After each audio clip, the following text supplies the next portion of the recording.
পার্শ্ববর্তী দেশে আশ্রয় নিয়ে এখন দেশের বিরুদ্ধে ষড়যন্ত্র করছে। বিএনপি আল্লাহ রহমতে জনগণের ভোটে যদি ক্ষমতায় আসে কোন কিশোর গ্যাংকের অস্তিত্ব থাকবে না। বিএনপি জনগণের দল, বিএনপি সবসময় জনগণের কথা চিন্তা করে পদক্ষেপ নেয়, তাই না?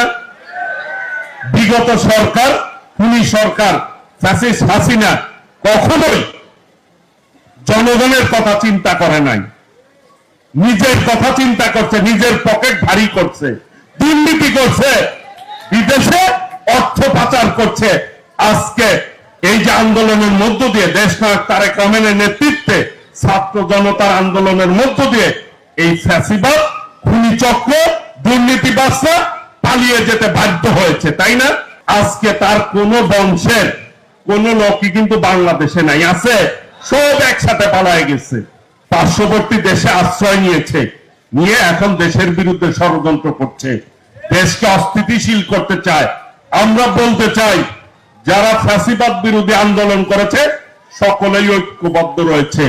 এই ফ্যাসিবাদ খুনি চক্র কোনোভাবেই বাংলাদেশে আর কোনোদিন সুযোগ পাবে না, ইনশাল্লাহ জনগণ সেটি দিবে না।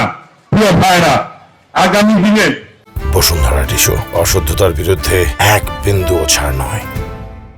আমাদেরকে ঐক্যবদ্ধভাবে পথ চলতে হবে। প্রতিদিন শুনছেন যে কিশোর গ্যাং আছে, বিগত খুনি সরকারের বিভিন্ন কমিশনাররা, ওয়ার্ড কাউন্সিলররা তাদের কিশোরদেরকে অন্যায়ভাবে চাঁদাবাজির কাজে ইউজ করে কিশোর গ্যাং বানিয়েছে। কিশোররা হচ্ছে এই দেশের ভবিষ্যৎ। তারা স্কুলে যাবে, এরপরে কলেজে যাবে, লেখাপড়া করবে, বাপ মার স্বপ্ন পূরণ করবে, তাই না? তাই তো চায় সবাই। আগামী দিনে ইনশাল্লাহ আমরা কিশোরদের জন্য, যেটি 31 দফায় বলা হয়েছে, প্রাইমারি লেভেলে শিক্ষা ব্যবস্থাকে অনেক বেশি আধুনিক করা হবে, যাতে করে প্রাইমারি স্কুল থেকেই আমাদের শিশু সন্তানরা লেখাপড়া করে নিজেদেরকে যোগ্য নাগরিক হিসাবে গড়ে তুলতে পারে। সেই পদক্ষেপ বিএনপি আগামী দিনে নিবে। বিএনপি আল্লাহ রহমতে জনগণের ভোটে যদি ক্ষমতায় আসে কোন কিশোর গ্যাংকের অস্তিত্ব থাকবে না।